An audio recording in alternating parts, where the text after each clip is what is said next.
საერთაშორისო ორგანიზაცია Amnesty International-მა გააგრძელა განცხადება პლატფორმა X-ზე საქართველოში მიმდინარე მოვლენებთან დაკავშირებით. ამ განცხადებას თან დაურთო ვიდეო, სადაც ჩანს თუ როგორ უსწორდებიან უცნობი ნიღბიანი ადამიანები ჟურნალისტებს და ასევე ოპერატორებს და აქვე ამავე ვიდეოში ჩანს ისიც, რომ სპეცდანიშნულების რაზმები უსწორდებიან ფიზიკურად აქციის მონაწილეებს. Amnesty International-მა ამ განცხადებაში ისაუბრა იმასთან დაკავშირებით, რომ საქართველოს ხელისუფლებამ დაუყოვნებლივ უნდა შეწყვიტოს დემონსტრანტების და ჟურნალისტების დარბევა და გაათავისუფლოს დაკავებულები, რომლებიც მხოლოდ მშვიდობიანად იყენებდნენ თავიანთ უფლებებს. ასევე ეუთოს სამეულმა, რომელიც სამი თავმჯდომარე ქვეყნისგან შედგება, გაავრცელეს განცხადება, ასევე საქართველოში მიმდინარე მოვლენებთან დაკავშირებით ისინი მკაცრად გმობენ საქართველოს ოფიციალური პირების ძალადობრივ პასუხს საქართველოს სამოქალაქო საზოგადოების, დამოუკიდებელი მედიისა და პოლიტიკოსების მშვიდობიან პროტესტზე, რომლებიც ქვეყნის დემოკრატიულ მომავალს იცავენ. ისინი საქართველოს ოფიციალურ პირებს მოუწოდებენ უზრუნველყონ ქართველი ხალხისთვის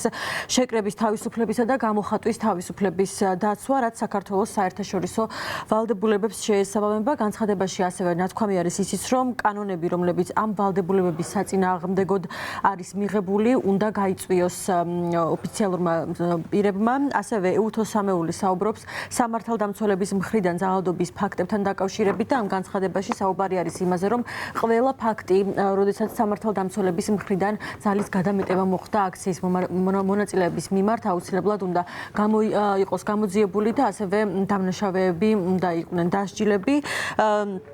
ჯინ შაჰინი სოციალურ ქსელში პლატფორმა X-ზე ავრცელებს განცხადებას. ის ამბობს, რომ დროა ბაიდენის ადმინისტრაციამ ძალადობაზე პასუხისმგებელ პირებს სანქციები დაუწესოს. ამავდროულად აცხადებს, რომ იმედგაცრუებულია და წაკითხავთ განცხადების დანარჩენ ნაწილს. ქართული ოცნების მთავრობას არ გადაუხდია არანაირი ფასი თავისი ქმედებისთვის, როგორც ის ეწინააღმდეგება ხალხის ნებას და მისდევს პუტინის ავტორიტარულ სცენარს. დროა ადმინისტრაციამ სანქციები დაუწესოს ძალადობასა და ადამიანის უფლებების დარღვევაზე პასუხისმგებელ პირებს, წერს ჯინ შაჰინი სოციალურ ქსელში პლატფორმა X-ზე.